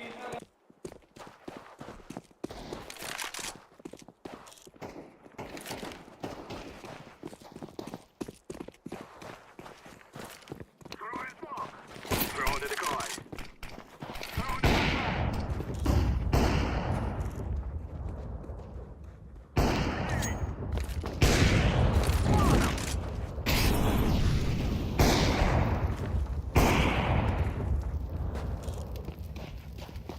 One on site.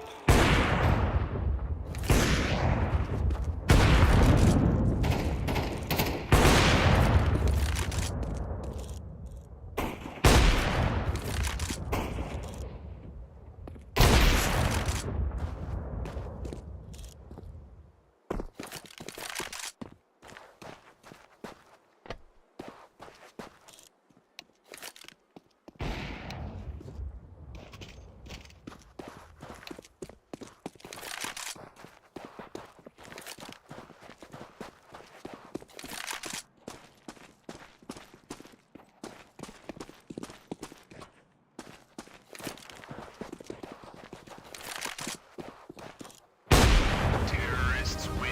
Yeah. Nice, nice.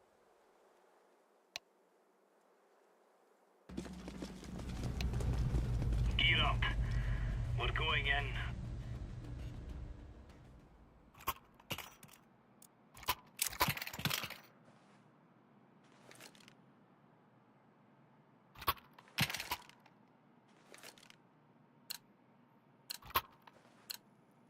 Go, go, go.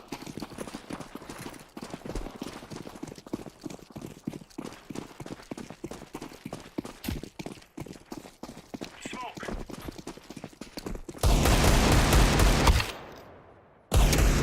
C में.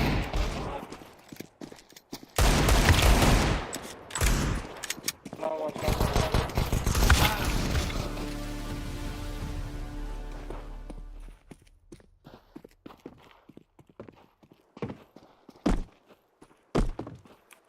Bomb has been planted.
smoke.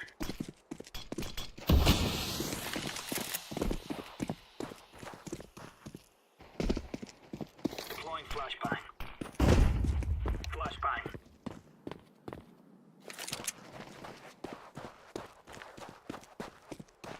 Going A, going A, they're going A.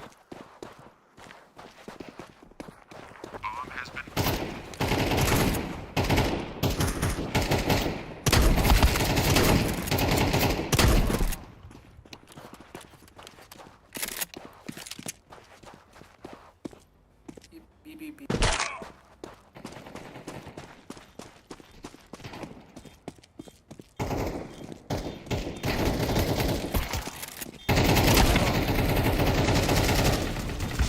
Terrorists win.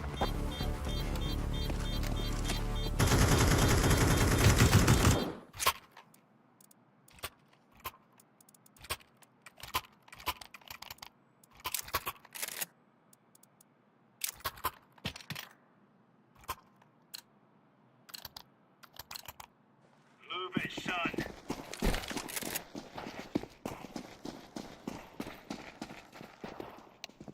Smoke.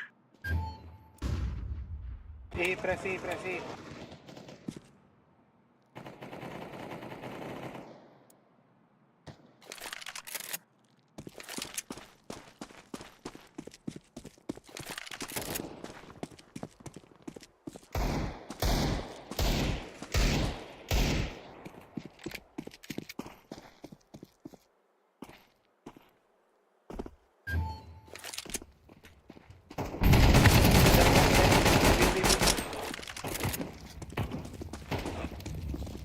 Flashbang.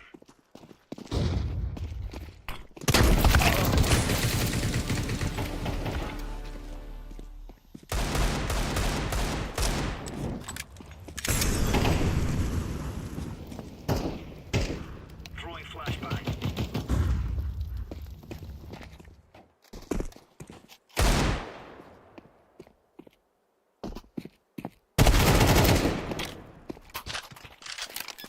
Throwing smoke. Bomb has been planted.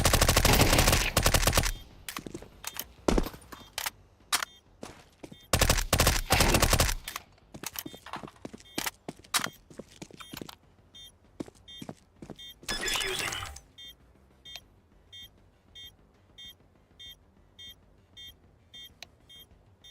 Diffusing the bomb.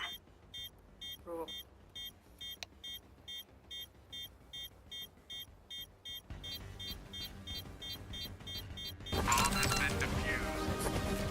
Counter-terrorists win. Good stuff.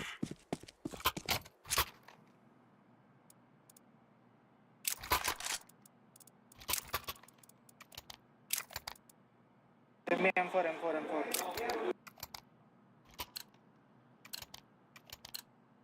Give bro. Move it.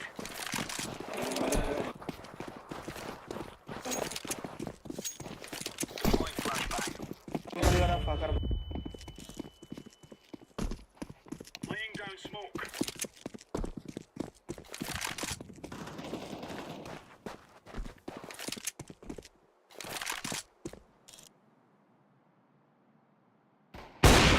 Throwing fire.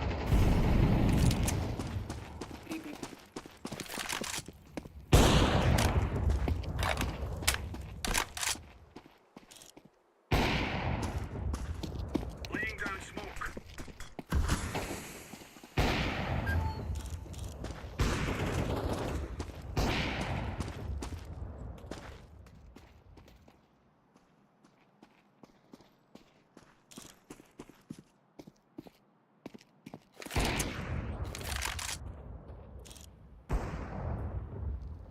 Hold, bomb, hold.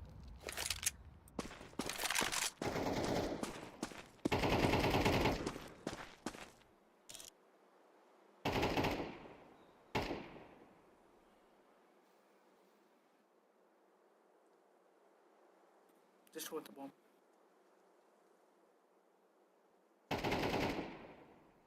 On B only.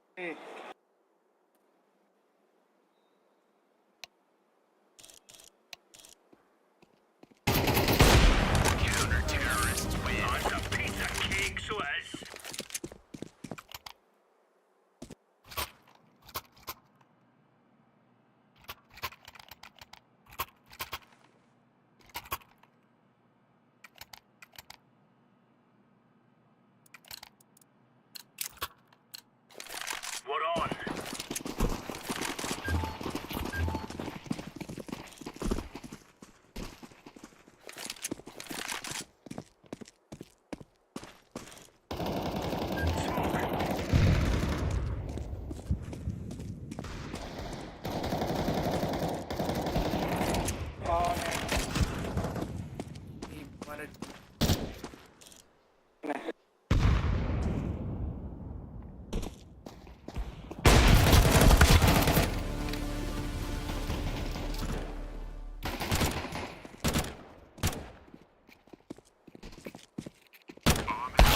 Terrorists win.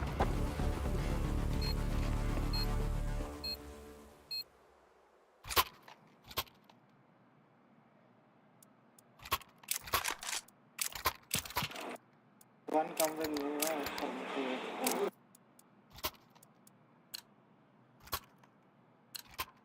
Let's go. और ये यूटिल खरीद यार.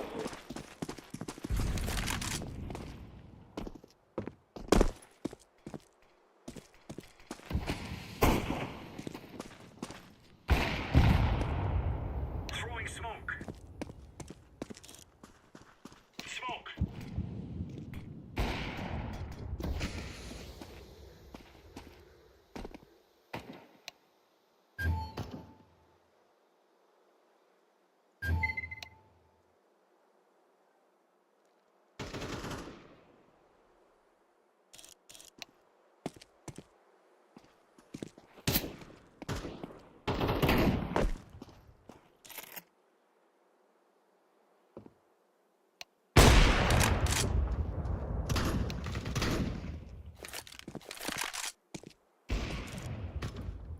Mid.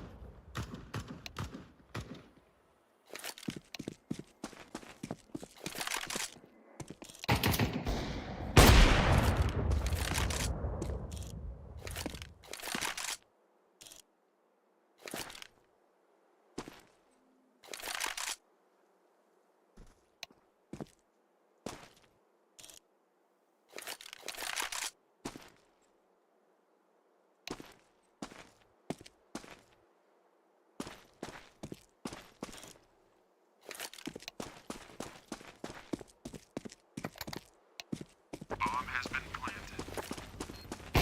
Throwing flashbang.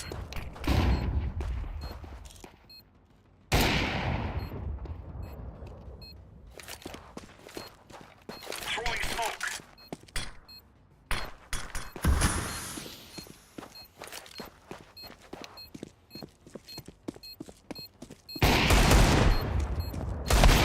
Terrorists win.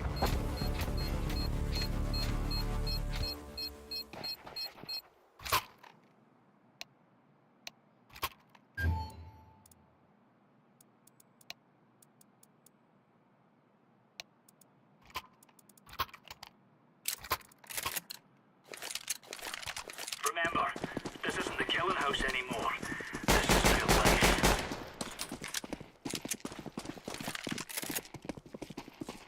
Laying down smoke.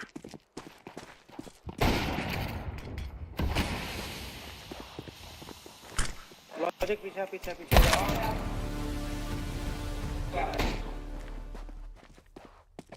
इधर चला जा इधर. ये mid देख ले, ये प्रॉब्लम है.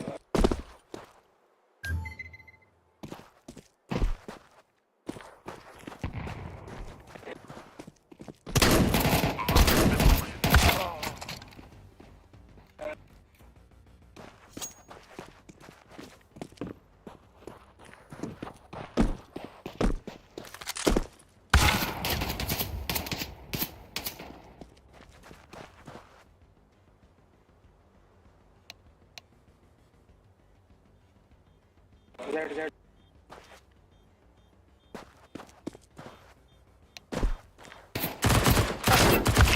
Terrorists win.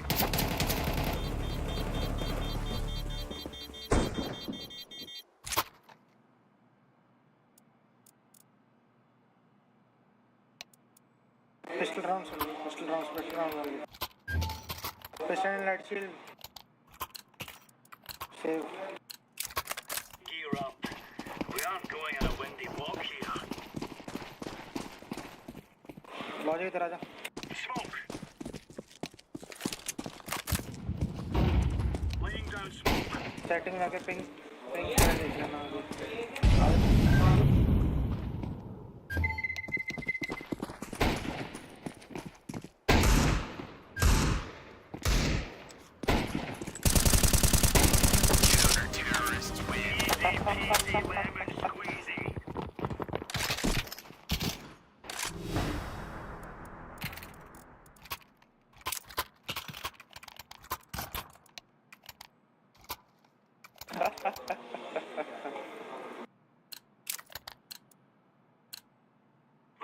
Throwing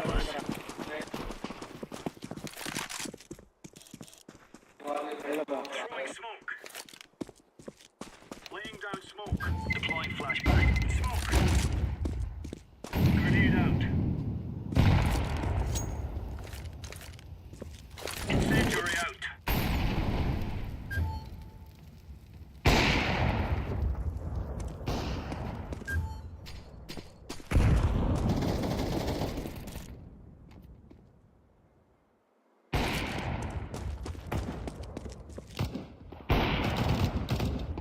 Flashbang.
Let's roll.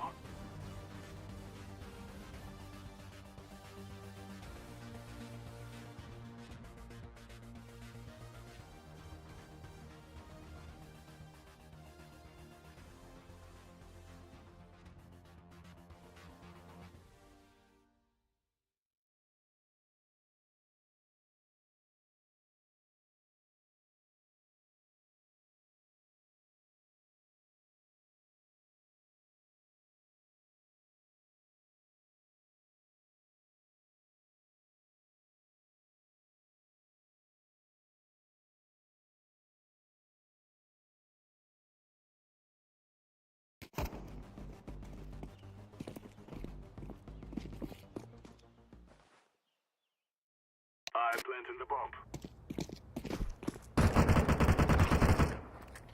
Bomb has been planted. Now it's on point. Need help!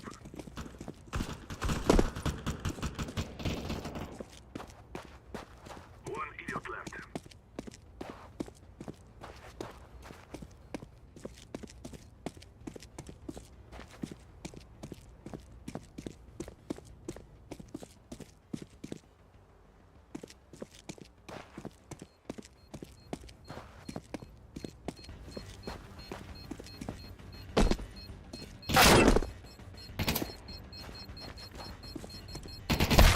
Terrorists win.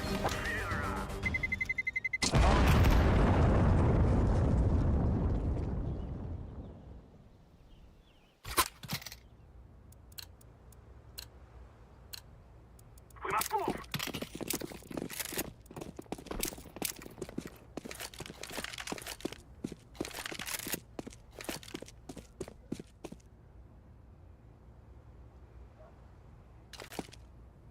We lost the bomb.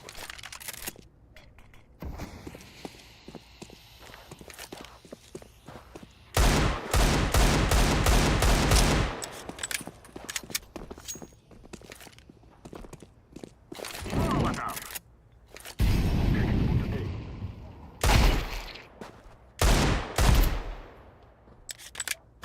3 men left.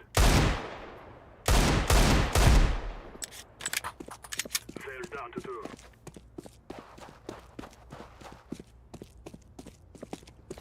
I'm planting the bomb.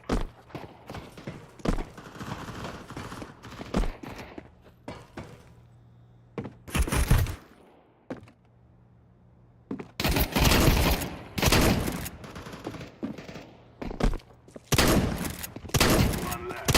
The terrorists win. We will stop your little scout.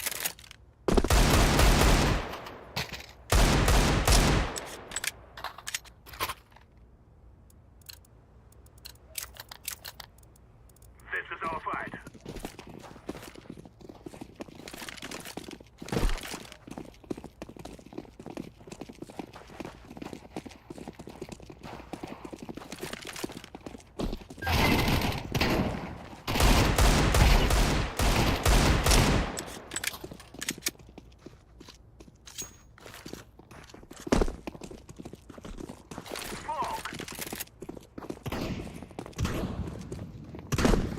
They haven't checked me. 3 men left.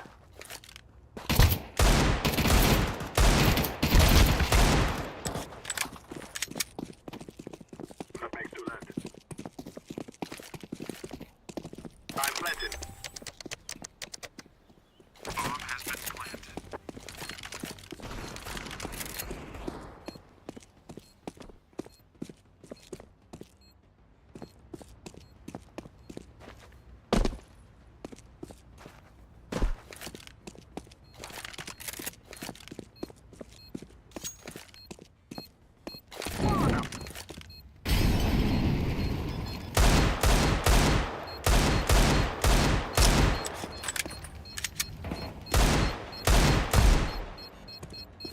What is happening? Terrorists win. The bomb is taken down.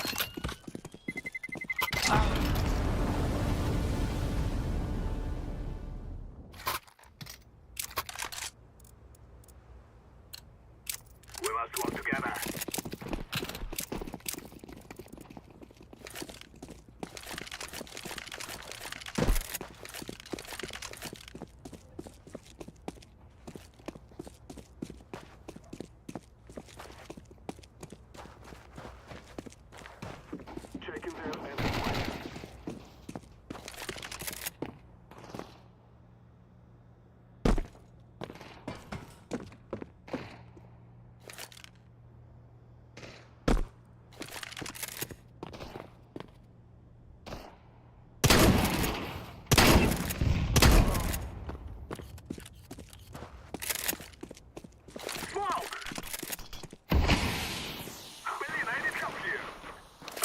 the bomb.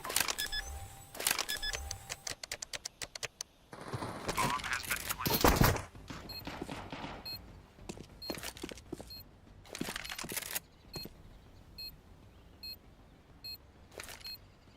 Throwing fire.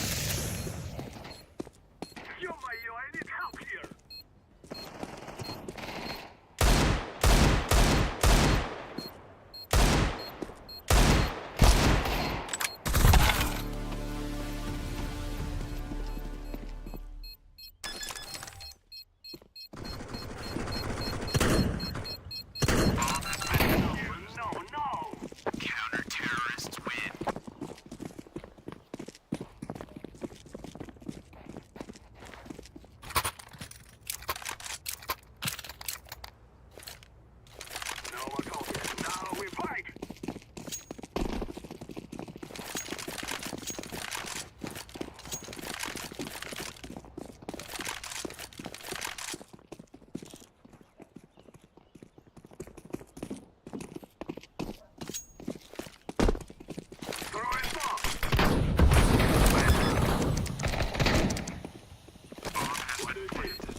Let's roll.